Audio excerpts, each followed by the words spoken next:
Halo teman-teman, pada kesempatan ini saya akan membagikan sebuah kisah inspiratif tentang seorang raja dan laba-laba. Mari kita simak bersama kisah ini dan berusaha untuk menggali dan menemukan pesan-pesan moral yang ada di dalamnya. Kisahnya demikian teman-teman.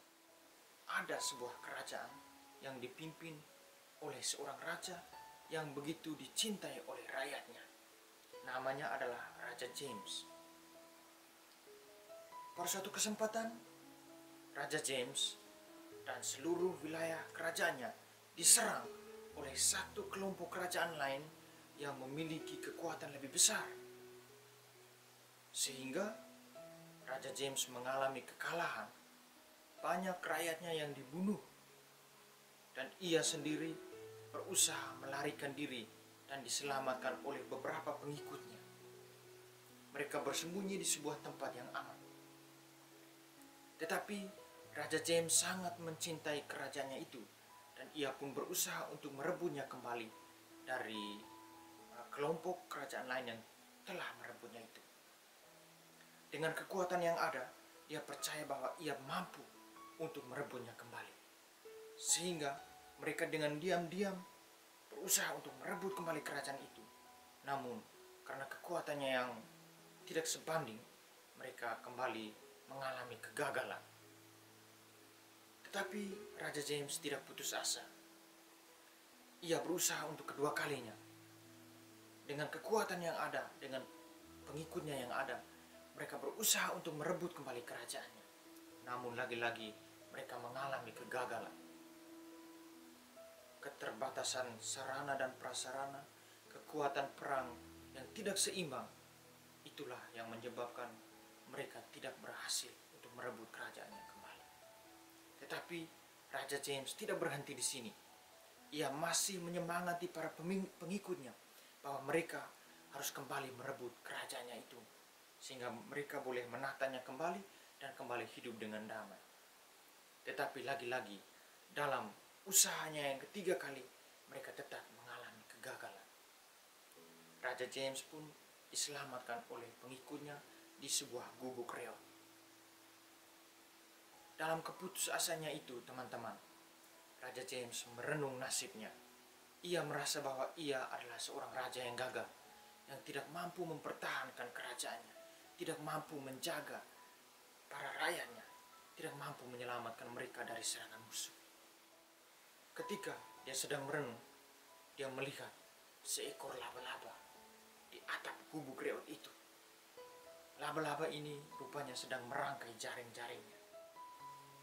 Meskipun awalnya nampak sia-sia, tetapi laba-laba ini berkat ketekunannya, kerja kerasnya, dan tiada hentinya dia merangkai jaring-jaringnya itu. Akhirnya dia berhasil membentuk satu jaring yang besar, dan dari sanalah dia memperoleh makanan. Serangga-serangga lain yang menabrak jaring itu akan menjadi santapan yang lezat untuk laba-laba ini. Raja James sejenak terdiam. Dia merenungkan nasibnya. Dia kemudian merenungkan bahwa dia adalah seorang manusia yang mempunyai akal budi jika dibandingkan dengan laba-laba ini. Ketika dia hampir putus asa, laba-laba ini sebenarnya menyelamatkan dia dari situasinya itu. Raja James kemudian berniat bahwa dengan kekuatan yang ada, dia mampu membentuk satu siasat perang yang hebat, dan kemudian dia yakin bahwa dia akan merebut kembali kerajaannya itu. Apa yang terjadi teman-teman?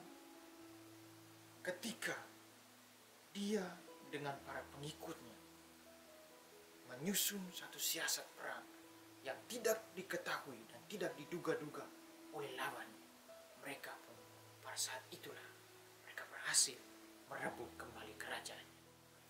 Mereka berhasil memukul mundur lawannya itu, sehingga mereka berhasil untuk merebut kembali kerajaannya itu, dan kemudian mereka bersama-sama bahu-membahu membangun kembali kerajaan yang telah lama tidak mereka tempati.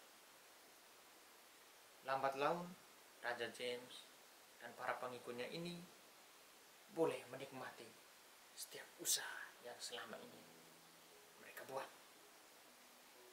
kerajaan yang sudah mereka miliki, meskipun sempat dirampas oleh musuh, tetapi kemudian mereka berani merebutnya kembali. Dan kini mereka hidup dengan aman dan damai di dalam kerajaan itu. Satu pesan moral yang bisa kita pelajari bersama teman-teman, bahwa kita jangan pernah putus asa dalam mengejar cita-cita kita. Jangan pernah putus asa untuk menggapai kesuksesan. Kita ingat seorang tokoh bernama Thomas Alva Edison, penemu lampu pijar. Pada percobaannya yang ke-1000, barulah dia berhasil menyalakan lampunya itu.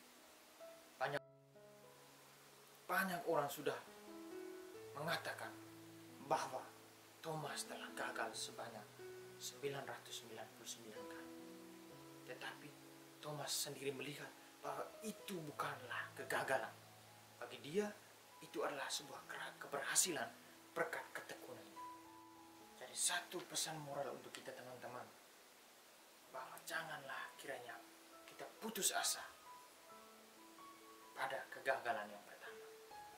Jadikan kegagalan itu sebagai sebuah pembelajaran bahwa masih ada harapan untuk berusaha dan mencoba lagi dan lagi sampai kita menemukan dan meraih kesuksesan di dalam hidup kita. Sekian dan terima kasih. Salam.